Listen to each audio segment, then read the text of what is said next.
पलांगे CG शिक्षा में आपका स्वागत करता हूं। हम देख रहे हैं कक्षा 12वीं रसायन विज्ञान का 5th यूनिट जिसका नाम है सतह रसायन।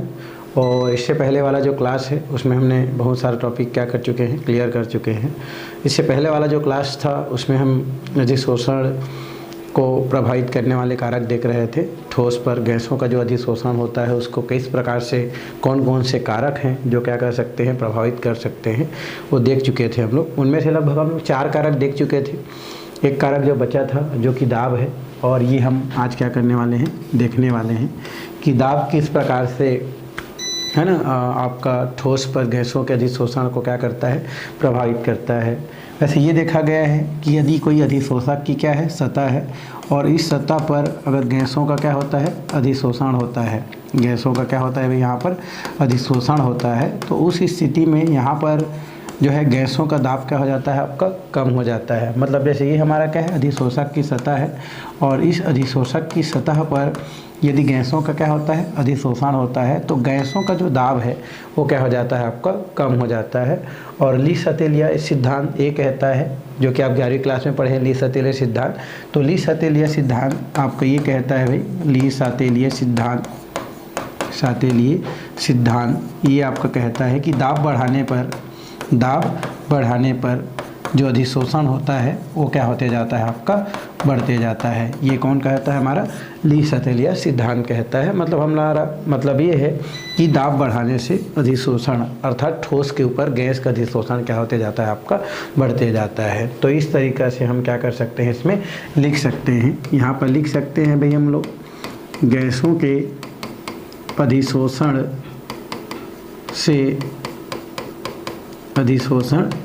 से गैसों का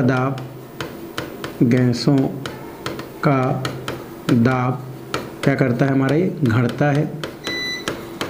ली सतेलिया सिद्धांत, ली सातेलिए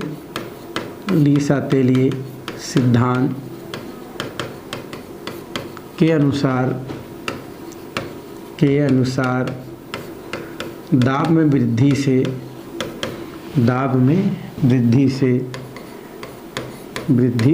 से गैसों का ठोस की सतह पर अधिशोषण बढ़ती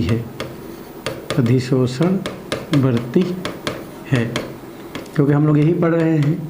तो ली सतेलिया सिद्धांत ये कहता है कि जैसे जैसे आप क्या करते जाते हैं भाई, दाब बढ़ाते जाते हैं, वैसे वैसे गैसों का ठोस की सतह पर अधिशोषण क्या होते जाता है, आपका बढ़ते जाता है। ये हम क्या कर सकते हैं, यहाँ से जान सकते हैं, बता सकते हैं।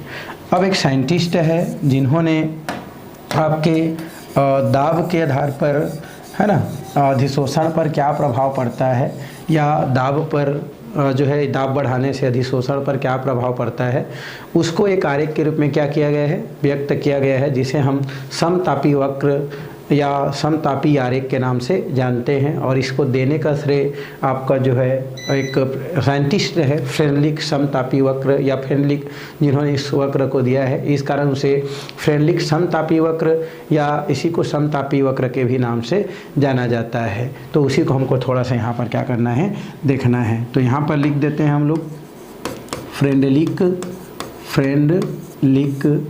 समतापी,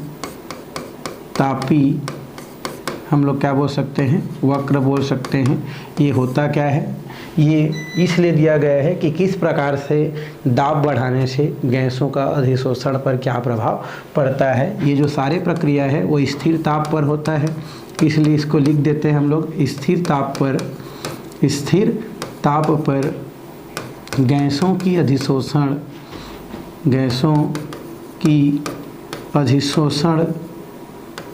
स्थिर ताप पर अधिशोषण की मात्रा या गैसों की अधिशोषण मात्रा, या इसी को हम लोग लिख सकते हैं स्थिर ताप पर अधिशोषण की मात्रा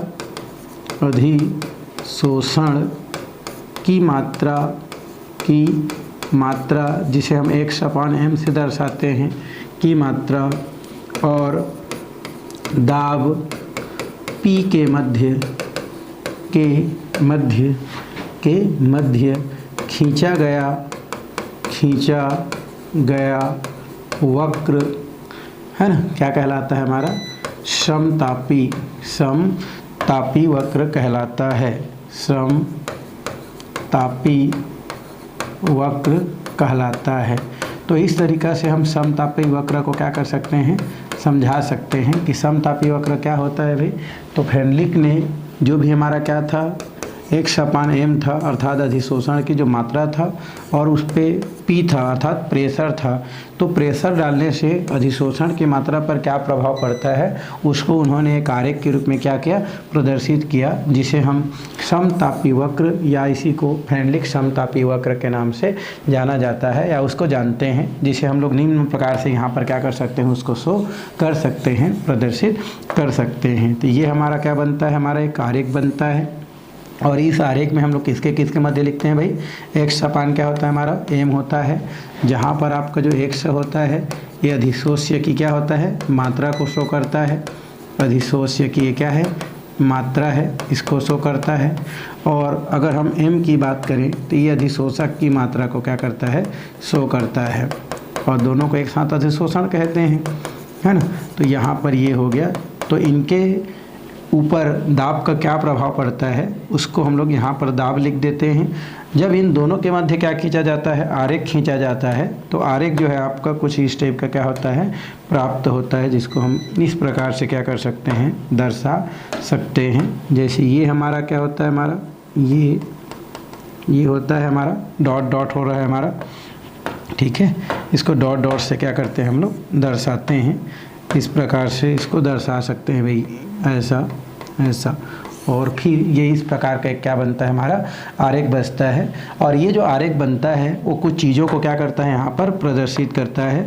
जैसे जब शुरू में क्या होता है, अधिशोषण होता है, तो उस दौरान हमारा x/, जो क्या होता है, m होता है, ये आपका k और p के डायरेक्टली क्या होता है, प्रोपोर्शनल होता है या बराबर होता है। मतलब जब स्टार्टिंग में क्या होता है, हमारा गैसों का ठोस की सतह पर अधिशोषण होता है, तो वह दाब के क्या होता है, समानुपाती होता है। मतलब जितना दाब बढ़ाया जाता है उतना अधिशोषण होता है।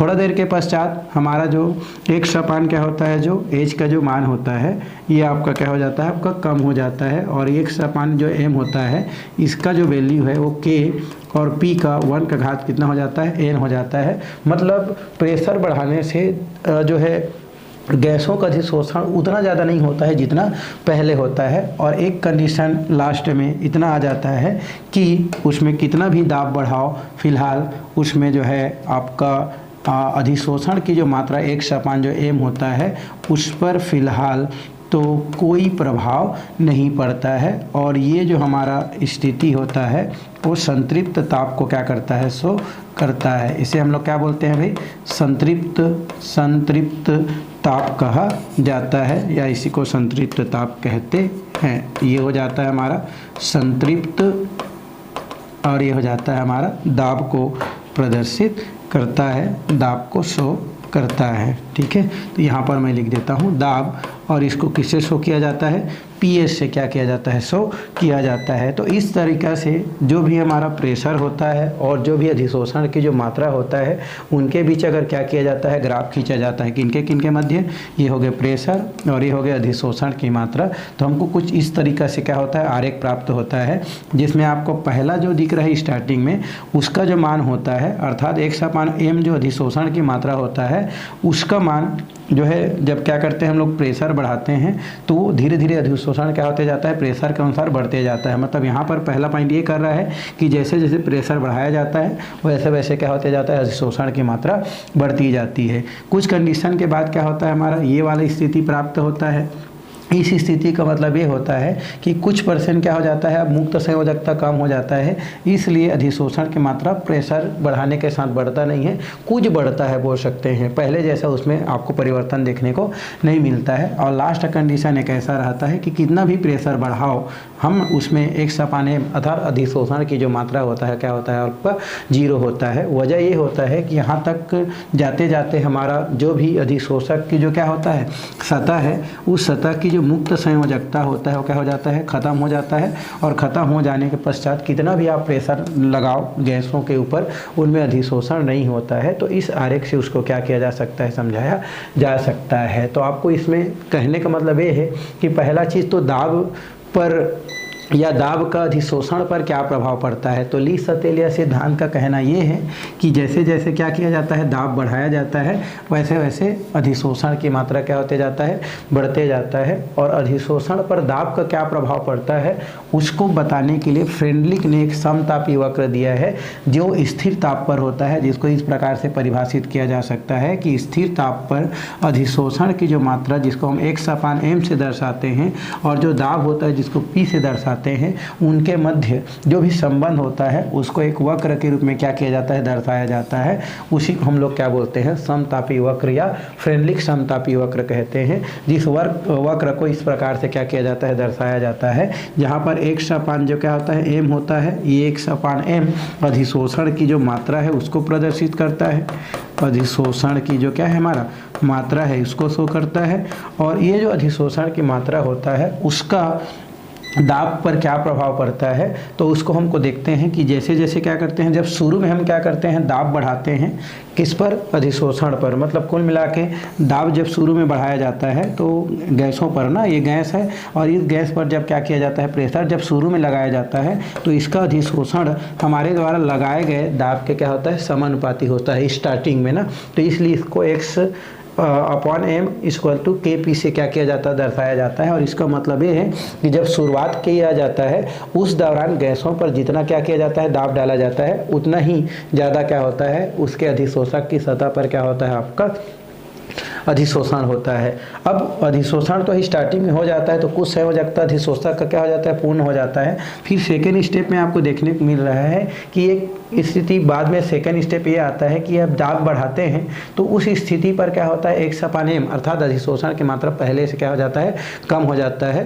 और एक कंडीशन ऐसा आता है कि अगर दाब क्या करें, बढ़ाएं, तो बिल्कुल भी अधिशोषण नहीं होता है, क्योंकि उस दौरान उनकी संयोजकता क्या हो जाता है, आपका पूर्ण हो जाता है, जिसको इस प्रकार से आरेख से क्या किया जाता है, दर्शाया जाता है। अब चूंकि इसमें आपको जो है 3 क्या दिख रहा है, आपका यहाँ पर आपको जो है मान दिख रहा है, एक x/m दिख रहा है, और ये जो है = kp दिख रहा है। एक x/ क्या दिख रहा है, m दिख रहा है, जो कि आपको क्या है, kp 1 का घात कितना दिख रहा है, आपको n दिख रहा है, और x/m और = kp 0 दिख रहा है। तो 3 मान दिख रहा है। एक बहुत फास्ट है, शुरू वाला क्या है, बहुत ज़्यादा है, क्योंकि प्रेशर के साथ क्या होता है, अधिशोषण की मात्रा क्या होते जाता है, बढ़ते जाता है।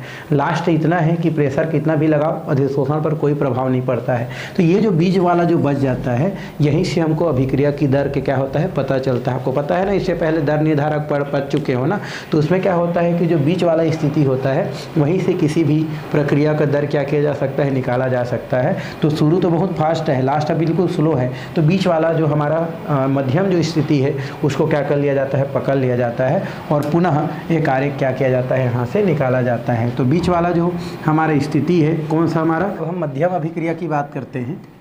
मध्यम अभिक्रिया से, मध्यम अभिक्रिया कौन सा है, तो हम लोग देखे हैं कि जो x/m क्या है, x/m भाई, ठीक है। तो चलिए मध्यम अभिक्रिया के पास चलते हैं हम लोग।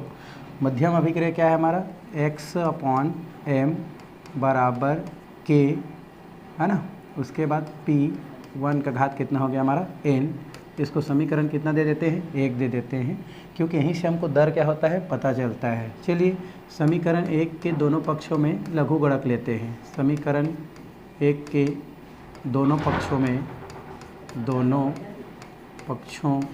में लघुगणक लेने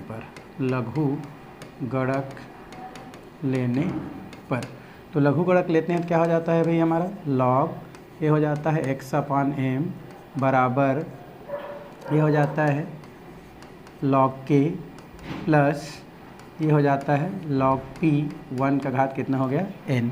चूँकि आपको पता है यहाँ पर क्या होता है, log m का घात क्या होता है, अगर n होता है तो इसको हम लोग क्या कर सकते हैं, n log m लिख सकते हैं। तो ये लगभग उसी टाइप का है। तो आगे हम क्या कर सकते हैं, log x/क्या होता है हमारा m बराबर क्या होता है log k और प्लस में कितना हो जाता है, ये इधर आ जाता है सामने में, तो 1/n हो जाता है और लॉग क्या हो जाता है हमारा, ये p को क्या करता है, प्रदर्शित करता है। तो इस तरीक़े से हमको फाइनल एक क्या होता है, हमको समीकरण क्या होता है, प्राप्त हो जाता है। अब जब इस समीकरण को क्या किया जाता है, आरेख के रूप में दर्शाया जाता है, तो यहाँ पर आरेख समीकरण क्या किया जाता है भाई, लगाया जाता है। और वो समीकरण कैसा होता है, तो ये होता है हमारा, ये हो गया हमारा y होता है, ये क्या हो गया हमारा y, ये हो जाता है हमारा mx, और ये क्या हो जाता है आपका c को क्या करता है, प्रदर्शित करता है। तो आरेख आपका कैसा बनता है भाई, तो आरेख आपका बनता है आपका इस प्रकार से, ये हो गई, ये होता है x अक्ष, ये होता है y अक्ष। y अक्ष में कौन है देखो हमारा, तो y अक्ष में ये वाला है हमारा, तो ये हो जाता है log, और ये हो जाता है आपका x अपान कितना हो जाता है m। अब mx जो है हमारा इस अक्ष में कौन है भाई हमारा, तो इस अक्ष में अगर हम देखें तो यहाँ पर x की जगह है हमारा log p, तो यहाँ पर क्या कर देते हैं हम लोग log p। अब यहाँ पर m का मान अभी फ़िलहाल प्लस में है, यहाँ पर c के मान चलते हैं, c का मान अभी फ़िलहाल क्या है भाई, इसके सामने में कुछ नहीं है, log के सामने में कुछ नहीं, मतलब प्लस में है, मतलब यहाँ पर क्या कर लिया जाता है, ऊपर भी कोई बिंदु ले लिया जाता है अगर वो किस में होता है, अगर प्लस में होता है। तो यहाँ पर एक क्या ले लिया जाता है, बिंदु क्या कर लिया जाता है, ले लिया जाता है। तो ये हम लोग क्या ले लिए, बिंदु ले लिए। चूँकि यहाँ पर देख रहे हैं कि m का जो मान है फ़िलहाल सामने में प्लस है, तो इसलिए आरेख क्या होता है आपका ऊपर की ओर क्या हो जाता है, चला जाता है। और ये जो बीच की स्थिति है वो आपका क्या हो जाता है, अंतःखंड छूट जाता है। कौन सा खंड भाई, अंतःखंड। और अंतःखंड कौन सा शो करता है हमारा, ये जो अंतःखंड होता है वो लॉग जो हमारा k होता है, ये अंतःखंड को शो करता है।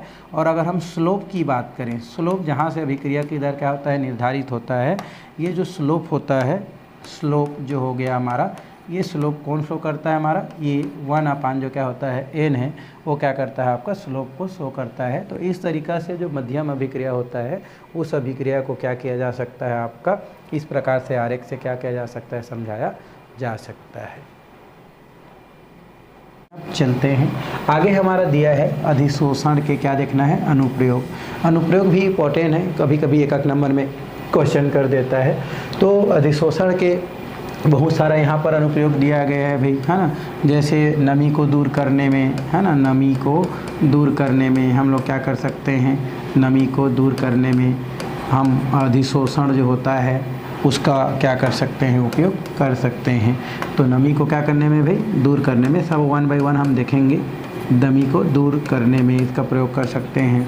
दूसरा हम बोल सकते हैं कि जो है आपका जो मृदु या कठोर जल होता है, कठोर जल, है ना, कठोर जल को, है ना, मृदुकरण करने में हम कर सकते हैं। तो ऐसे बहुत सारे क्या होते हैं हमारे अधिशोषण के अनुप्रयोग हैं, जो हम आगे क्या करने वाले हैं, 1 by 1 करके क्या करने वाले हैं भाई, देखने वाले हैं कि क्या क्या उनके अनुप्रयोग दिया गया है। तो चलिए हम आगे अनुप्रयोग की ओर चलते हैं। पहला हमारा दिया है हमारा किसमें भाई, हमारा गैस मास्क में। किसमें दिया हमारा, गैस मास्क में। गैस मास्क क्या होता है भाई, ज़्यादातर गैस मास्क वहाँ पर प्रयोग किया जाता है जहाँ पर कुछ जहरीली गैसें क्या होती है, रिलीज होती है ना। जैसे कोयला खदान होता है ना, या कुछ ऐसे खदान जहाँ पर ज़मीन के अंदर नीचे, है ना, उतरा जाता है, पेट्रोलियम जहाँ पर बनाया जाता है, तो ऐसे जगह पर क्या होती है, कुछ जहरीली गैस रिझाव होती है और वहाँ पर जो है गैस मास्क का क्या की जाती है, प्रयोग की जाती है। तो जो गैस मास्क होती है, कौन सा मास्क हमारा, गैस जो मास्क होती है, इस मास्क में, है ना, संक्रित चारकोल, संक्रित है ना, हमारा क्या होती है, चारकोल जो होती है, चारकोल की उपयोग की जाती है,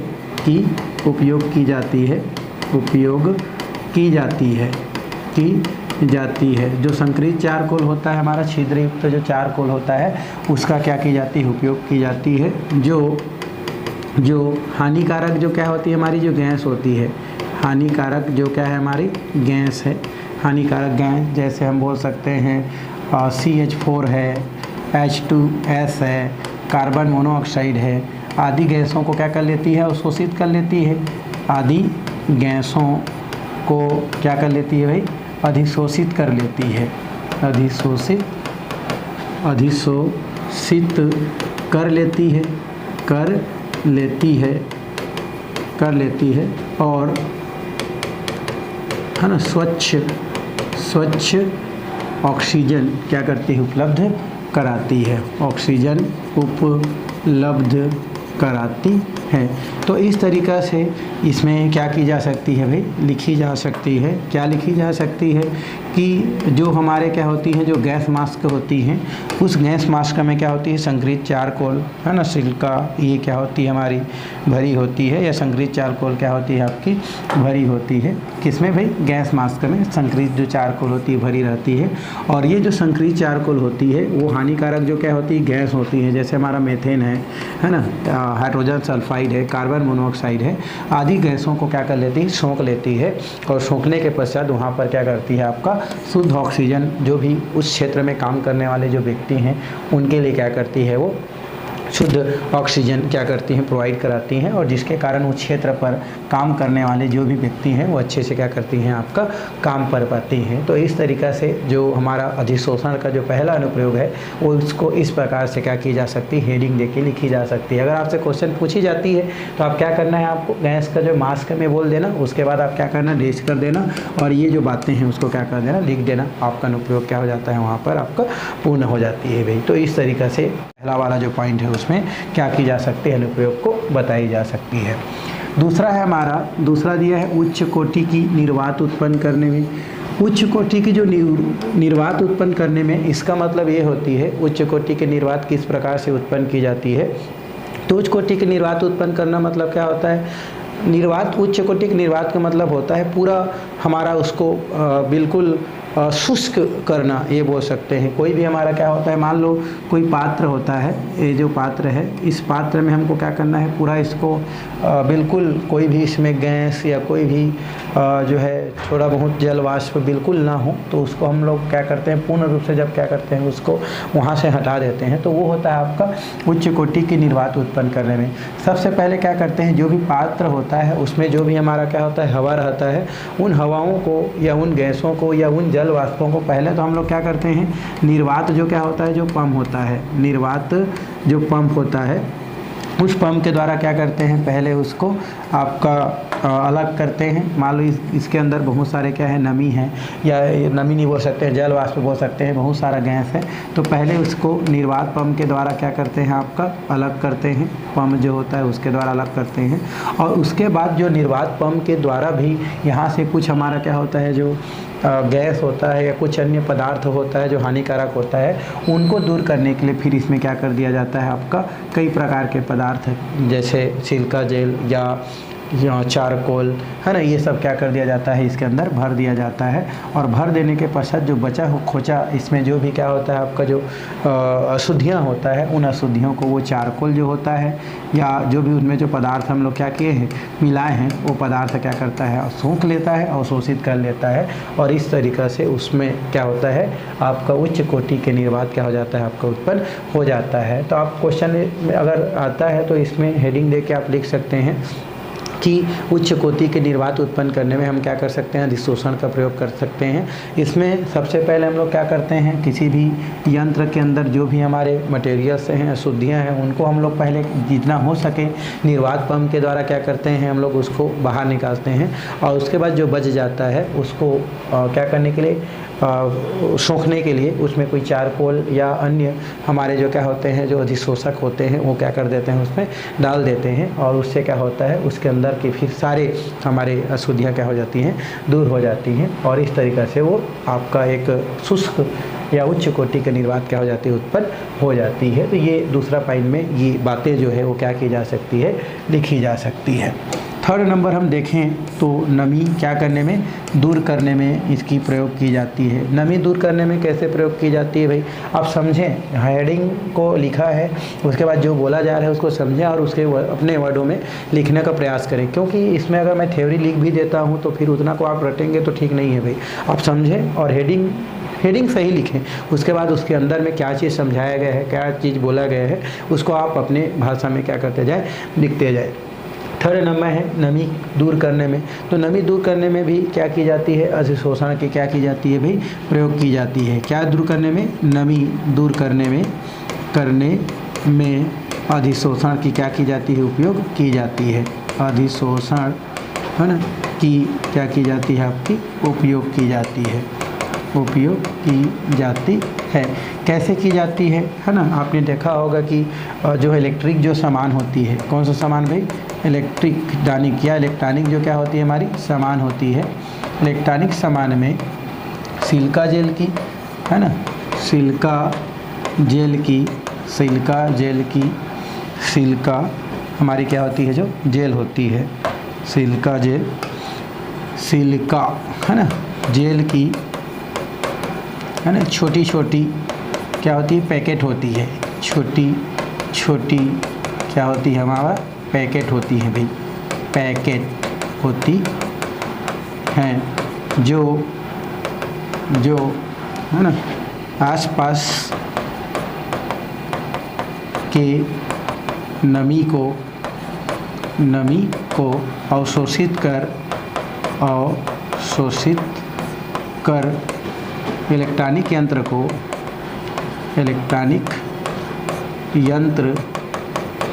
है ना को संक्षारण से बचाती है, बोल सकते हैं, या ख़राब होने से बचाती है, संक्षारण से बचाती है। आपने देखा होगा जब आयरन ख़रीदने हम लोग जाते हैं तो उस आयरन, जो नया आयरन होता है, उस आयरन में क्या होता है आपका, ये मान लो आपका आयरन है और ये डब्बा में क्या है आपका पीक है, उसका जो कार्टून है उसमें, तो इसमें क्या होती है, आयरन को जब आप खोलेंगे तो इसमें इस प्रकार से छोटे छोटे क्या होती है आपकी पैकेट निकलती है, और उस पैकेट में क्या रहती है हमारी सिलिका जेल क्या होती है आपकी भरी होती है। और सिलिका जेल आपका जेल नहीं होता है भाई, जेल मतलब आपका लिक्विड अवस्था नहीं होती है, छोटे छोटे शक्कर के दाना के समान क्या होती है आपकी पदार्थ होती है, और ये पदार्थ इसके अंदर इसलिए पैक की जाती है ताकि दुकान में रखे अगर क्या हो जाती है, नमी अगर उसमें आ जाती है तो उस नमी को क्या कर लेती है, अवशोषित कर लेती है, और फिर उस नमी की वजह से जो भी आयरन है जो कि धातु से बना है उसमें होने वाले नुकसान से क्या करती है, उनकी सुरक्षा करती है। इसलिए सिलिका जेल वहाँ पर अधिशोषक के भांति क्या करती है, व्यवहार करती है, और इसलिए उसको उसमें क्या की जाती है, यूज की जाती है। तो इस तरीके से ये तीसरा जो है नमी दूर करने में भी अधिशोषण का उपयोग की जाती है, उसको क्या की जा सकती है, समझाई जा सकती है भाई। चलिए नेक्स्ट की ओर चलते हैं। कठोर जल, ये आ की मात्रा नहीं है ना, कठोर जल के मृदुकरण में, वैसे आपको पता होगा 11th क्लास में आप पढ़ चुके हैं कि कठोर जल क्या होता है, मृदु जल क्या होता है। कठोर जल वह जल होता है जो साबुन के साथ झाग नहीं देता है, वो कठोर जल कहलाता है, और मृदु जल वह जल होता है जो साबुन के साथ झाग देता है। तो यहाँ पर कठोर जल को मृदुकरण करने में भी क्या की जाती है, अधिशोषण के क्या की जाती है, प्रयोग की जाती है। वैसे अगर हम बात करें कठोर जल में तो इसमें आपका कैल्शियम के या तो हमारे क्या होते हैं, मैग्नीशियम के कार्बोनेट या तो उसके क्लोराइड क्या होती है, उपस्थित होती है। किनमें, कठोर जल में कैल्शियम के क्लोराइड या कैल्शियम के जो कार्बोनेट है वो उपस्थित रहती है, और इस वजह से हमारा जो जल होती है वो क्या होती है, कठोर होती है।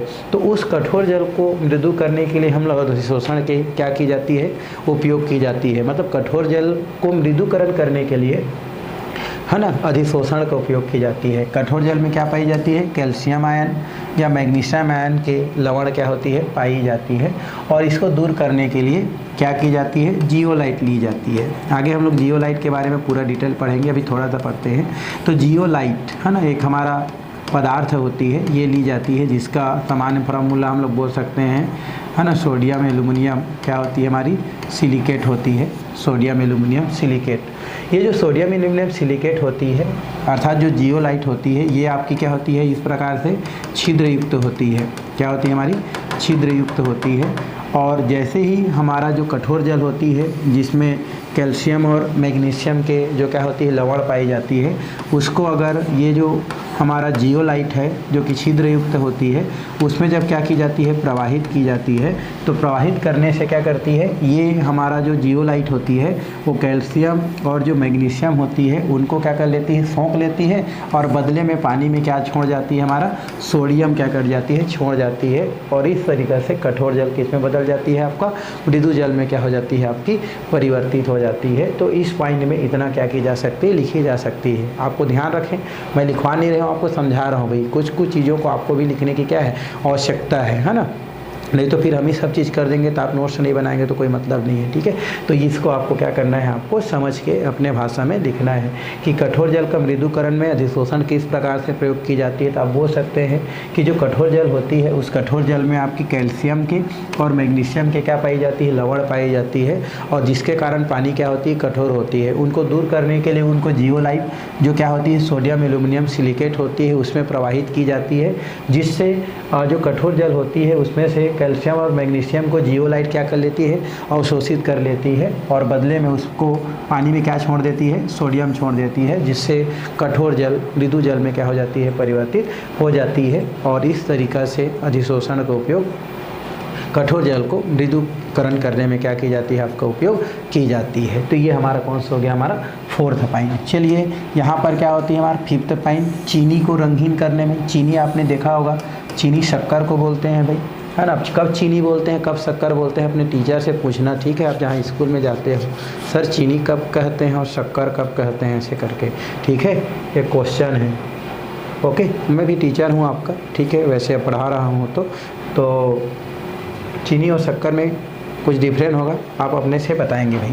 फिलहाल चीनी को क्या करने में, रंगीन करने में हम देखते हैं, जब चीनी बनाया जाता है, शक्कर बनाया जाता है, उस समय वो क्या होता है, कलरफुल रहता है भाई। आपको पता होगा कि जो चीनी होता है वो चीनी गन्ने की क्या होता है, हमारा रस से, है ना, या गन्ने के रस, गन्ने से बनता है हम जानते हैं, चुकंदर से बनता है हम जानते हैं। तो गन्ने का जो क्या होता है, हमारा जो रस होता है, गन्ने के रस से क्या बनाई जाती है, आपकी शक्कर या चीनी क्या की जाती है, बनाई जाती है भाई, है ना। तो गन्ने का जो क्या होती है, रस होती है, उस रस को पहले क्या की जाती है, गर्म की जाती है। आपका उतना गर्म की जाती है जितना में गुड़ ना बने, क्योंकि आपको पता है कि शक्कर गन्ने के रस से गुड़ भी बनाई जाती है। तो गन्ने के रस को इतना क्या की जाती है, गर्म की जाती है कि गुड़ में परिवर्तित ना हो, तब तक गर्म की जाती है। और फिर गर्म करने के पश्चात गन्ने की जो रस होती है उस रस को क्या कर दी जाती है, आपकी ठंडा कर दी जाती है। ठंडा करने से जो गन्ने का रस होती है उसका क्रिस्टलीकरण हो जाती है भाई, क्या हो जाती है, हमारी क्रिस्टलीकरण हो जाती है।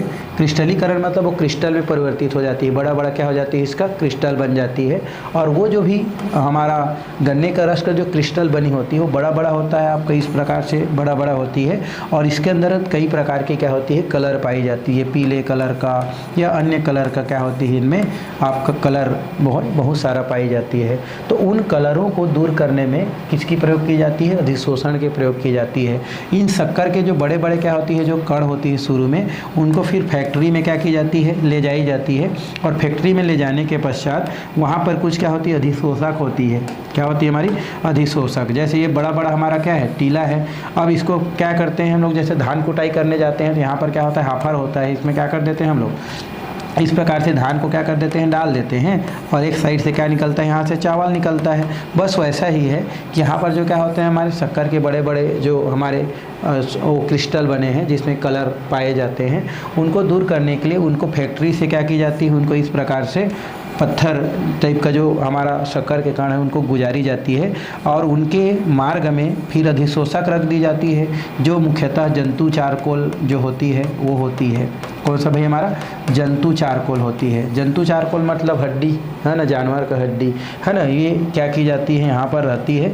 जैसे ही क्या करती है, हमारा ये जो कलरफुल जो भी हमारा अभी शक्कर बना है उनको यहाँ से गुजारी जाती है, और उनको जिस साइज में हमको चाहिए शक्कर, उस साइज में प्राप्त करने के लिए उनका जो भी है मशीन का जो है शेप उसमें डाल दी जाती है। और आगे क्या होती है, जंतु चारकोल होती है। जैसे ही यहाँ से ये कलरफुल क्या होती है, शक्कर गुजरती है, तो यहाँ पर जो शक्कर मिलती है वो साइज के हिसाब से छोटा छोटा, है ना, और बिल्कुल क्या होती है, फ्रेश मिलती है। फ्रेश मतलब सफ़ेद चमकदार मिलती है, ठीक है। और ये चमकदार होने के कारण क्या होती है कि यहाँ पर जब भी ये कलरफुल शक्कर यहाँ से गुजरती है तो जो जंतु चारकोल होती है वह जंतु चारकोल उसके कलर को क्या कर लेती है, अवशोषित कर लेती है, और इस कारण हमको जो है वाइट फ्रेश क्या होती है, शक्कर प्राप्त होती है। तो इस तरीक़ा से चीनी को भी रंगीन से रंगीन करने में किसका प्रयोग की जाती है भाई, हमारी ये आपका अधिशोषण का क्या की जाती है, उपयोग की जाती है। कितना पॉइंट हो गया भाई हमारा,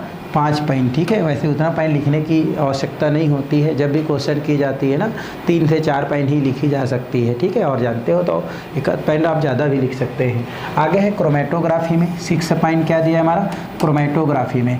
क्रोमेटोग्राफी क्या होता है, आपने जो है केमिस्ट्री में भी पढ़ते हैं क्रोमेटोग्राफी, और ज़्यादातर हम लोग प्रयोग जो है उधर बायोलॉजी वाले में ही करते हैं। ऐसा नहीं कि केमिस्ट्री में प्रयोग नहीं किया जाता है, केमिस्ट्री में भी प्रयोग करते हैं, है ना। लेकिन ज़्यादा हम लोग बायोलॉजी में यूज़ किए हैं। बायोलॉजी में क्या होता है, जो पत्ती होता है उस पत्ती में पाए जाने वाले जो क्लोरोफिल होता है, उस क्लोरोफिल में कौन कौन से वर्णक पाए जाते हैं, उनको अलग अलग करने में क्या किया जाता है, क्रोमेटोग्राफी पेपर होता है ना, उसका प्रयोग किया जाता है भाई।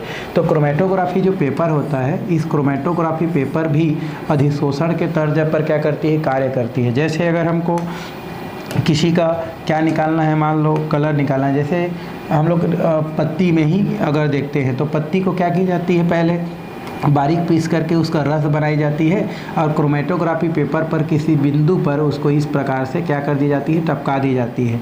और टपका देने के पश्चात क्रोमेटोग्राफी पेपर को एक पानी से भरे जो क्या होती है, पात्र होती है, उस पात्र में हल्का यहाँ से टच करते रहे हमारा जो है पानी से, वो ये मान लो ये पानी है, तो यहाँ हल्का से उसको टच करते रहे क्रोमेटोग्राफी। यहाँ पर क्या है, पत्ती का रस है हमारा, ये हमारे क्या होती है, पत्ती की क्या होती है भाई, रस होती है।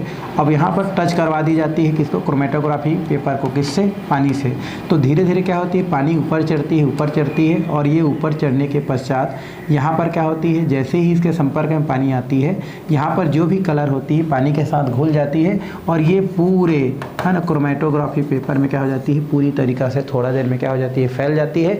और जब उस क्रोमेटोग्राफी पेपर को क्या की जाती है, सुखाई जाती है, तो सुखाने से क्या होती है, आपको जो भी पत्ती में पाए जाने वाले जो कलर होते हैं उसका अलग अलग इस प्रकार से क्या हो जाती है, आपको खंड डिवाइड हो जाती है। अर्थात वहाँ पर वो उन चीज़ों को अधिशोषित करके उसका अलग अलग क्या कर देती है, खंड बना देती है, और जिसके आधार पर कैलकुलेट की जा सकती है कि कौन क्लोरोफिल ए है, कौन क्लोरोफिल बी है, कौन जेंथोफिल है, इस प्रकार से। तो यहाँ पर भी वो अधिशोषण की मात्रा पर ही निर्भर करती है कि किस प्रकार से अधिशोषित करती है, और उसको अलग अलग कर देती हैं। तो इस तरीक़ा से क्रोमेटोग्राफी में भी अधिशोषण का क्या की जाती है, उपयोग की जाती है भाई। तो कितना पॉइंट हो गया हमारा हो गया आपका 6 पॉइंट। और भी देखो बहुत सारा दिया है हमारा, ये और दिया है अक्रिय गैसों का पृथक्करण में, है ना। अक्रिय गैस जानते हो भाई, 18वें समूह के जो तत्व होते हैं उनको क्या बोलते हैं हम लोग, अक्रिय गैस कहते हैं, ठीक है। 18वें समूह जिसमें आपको कौन कौन आता है, हीलियम, नियान, हीरा ने अरमान कर जीते रहना सिखाया, सब मैं बताऊंगा जब इनऑर्गेनिक केमिस्ट्री हम लोग पढ़ेंगे, ऑर्गेनिक केमिस्ट्री पढ़ेंगे तो ये सब चीज़ हम पढ़ेंगे।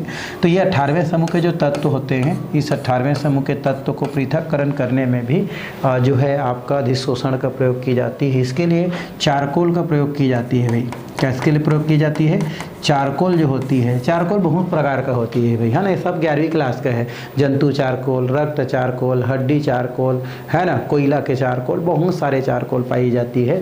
तो जो भी हमारे क्या होती है, हमारे जो अक्रिय गैस होती है, 18वें समूह के तत्वों को अक्रिय गैस के नाम से जानी जाती है। तो इन गैसों का जो क्या होती है, पृथक्करण होती है, वो चारकोल के आधार पर की जाती है ना। इसमें नारियल का चारकोल होती है भाई, नारियल देखें आपने सब के सब, तो जो नारियल होती है उनका क्या होती है, चारकोल होती है। और ये जो नारियल का जो चारकोल होती है वो अक्रिय गैसों को क्या कर लेती है, अवशोषित कर लेती है, और बाद में फिर अलग अलग ताप पर उन चारकोलों से helium, नियान, argon, krypton, xenon, radon इत्यादि को क्या की जा सकती है, पृथक की जा सकती है। चारकोल होती क्या है, आप मैं बार बार बोल रहा हूँ, चारकोल का मतलब होता है जो चीज़ जला ना हो, अध पका जला हो, वो कहलाता है हमारा चारकोल। जल गया तो राख है जी, है ना, उसको चारकोल नहीं बोलेंगे।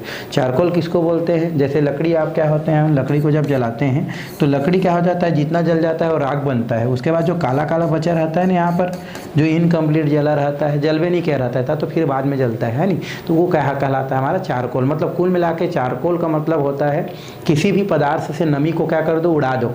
जो भी नमी है उसके अंदर, पानी है, उसको क्या कर दो, उड़ा दो, तो बचा हुआ पार्ट क्या कहलाता है, हमारा चारकोल कहलाता है। और उस स्थिति में वो किसी अन्य चीज़ को क्या कर सकता है, अवशोषित कर सकता है, करेगा ही अवशोषित। क्योंकि अगर लकड़ी की ही अगर बात करें तो लकड़ी कच्चा रहेगा तो किसी चीज़ को अवशोषित नहीं करेगा, है ना। अब कच्चा लकड़ी को पानी में डालोगे तो क्या होगा, वो तो डूब जाएगा ना, क्योंकि उसके अंदर ऑलरेडी पानी है। लेकिन अगर मान लो लकड़ी को आप कुछ समय के लिए सूखा करने के लिए छोड़ दो, तो उसमें जितना भी नमी क्या हो जाता है, आपको उड़ा जाता है।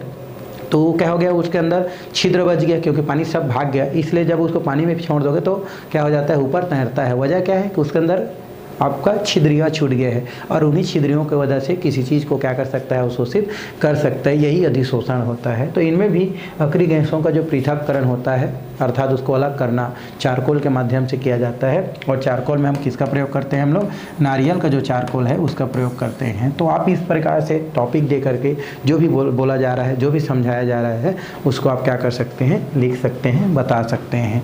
ठीक है भाई, ये आगे है। और अधिशोषण सूचकों में भी प्रयोग कर सकते हैं भाई। कई प्रकार का जो सूचक होता है उसमें भी इसका प्रयोग किया जाता है। जैसे हम लोग सामान्य भाषा में बोलें तो हमारा जो लिटमस पेपर होता है वो भी तो एक प्रकार का सूचक है ना भाई। सूचक किसको बोलते हैं, जो रंग परिवर्तन के द्वारा क्या दे, किसी चीज़ का क्या दे, सूचना दे, उसको हम लोग क्या बोलते हैं, सूचक कहते हैं। और आप तो भाई साइंस वाले स्टूडेंट हैं, लैब जाते ही हैं, है ना, नहीं जाते हैं तो सुने होंगे।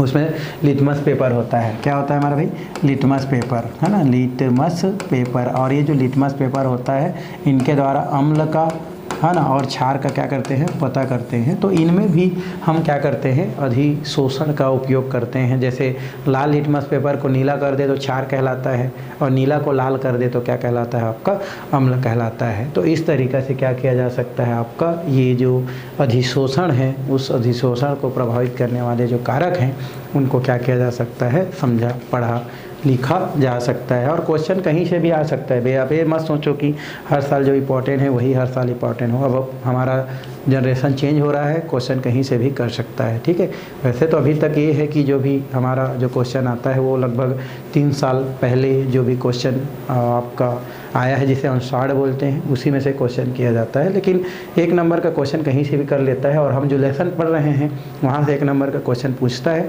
और 1 नंबर का क्वेश्चन कहीं से भी किया जा सकता है।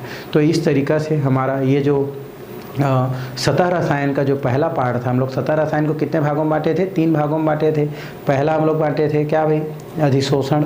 उसके बाद बांटे थे उत्प्रेरण, और थर्ड बांटे थे हम लोग क्या, आपका लास्ट कोलाइडी विलयन। तो इसका पहला पार्ट यहीं पर क्या होता है, समाप्त होता है। मतलब हम अधिशोषण यहाँ पर क्या कर लिए, कंप्लीट कर लिए। आगे जो टॉपिक है वो हम उत्प्रेरण पढ़ेंगे, और उत्प्रेरण में भी बहुत सारा चीज़ पढ़ेंगे।